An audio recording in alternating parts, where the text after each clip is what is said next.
The letter of St. Paul to the Romans, chapter 6.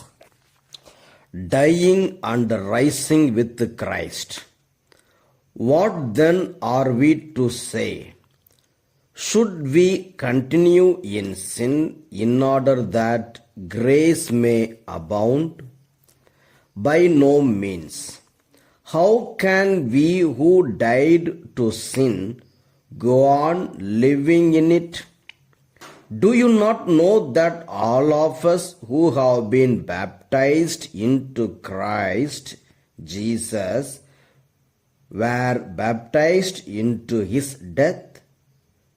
Therefore we have been buried with him by baptism into death, so that just as Christ was raised from the dead by the glory of the Father, so we too might walk in newness of life. For if we have been united with him in a death like his, we will certainly be united with him in a resurrection like his. We know that our old self was crucified with him, so that the body of sin might be destroyed, and we might no longer be enslaved to sin. For whoever has died is freed from sin. But if we have died with Christ, we believe that we will also live with him. We know that Christ, being raised from the dead, will never die again. Death no longer has dominion over him. The death he died to sin once for all. But the life he lives to God. So you also must consider yourselves dead to sin and alive to God in Christ Jesus. Therefore, do not let sin exercise dominion in your mortal bodies, to make you obey their passions. No longer present your members to sin as instruments of wickedness, but present yourselves to God as those who have been brought from death to life, and present your members to God as instruments of righteousness. For sin will have no dominion over you, since you are not under the law, but under grace. For sin will have no dominion over you, since you are not under law, but under grace. Slaves of righteousness, what then should we sin because we are not under law, but under grace?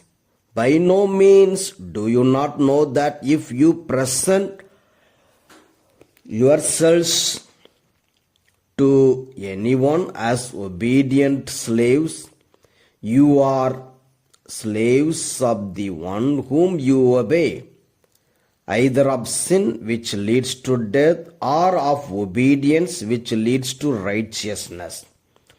But thanks be to God that you, having once been slaves of sin, have become obedient from the heart to the form of teaching to which you were entrusted, and that you, having been set free from sin, have become slaves of righteousness. I am speaking in human terms because of your natural limitations. For just as you once presented your members as slaves to impurity and to greater and greater iniquity, so now present your members as slaves to righteousness for sanctification. When you were slaves of sin, you were free in regard to righteousness. So, what advantage did you then get from the things of which you now are ashamed? The end of those things is death. But now that you have been freed from sin and enslaved to God, the advantage you get is sanctification. The end is eternal life. For the wages of sin is death, but the free gift of God is eternal life in Christ Jesus our Lord. The word of God. Thanks be to God.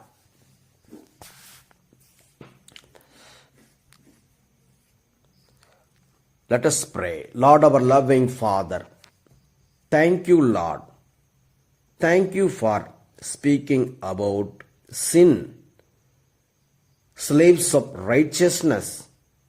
Thank you for reminding us about holy life, sinful life, heaven, hell, Jesus. Continue to bless us, make us worthy to enter into heaven. Wash us with your blood. Help us to run away from sin as from serpent. May we always obey you, obey your word. May we be obedient to you always. Jesus, have mercy on us. We make this prayer through Christ our Lord. Amen. May Almighty God bless you in the name of the Father and of the Son and of the Holy Spirit. Amen.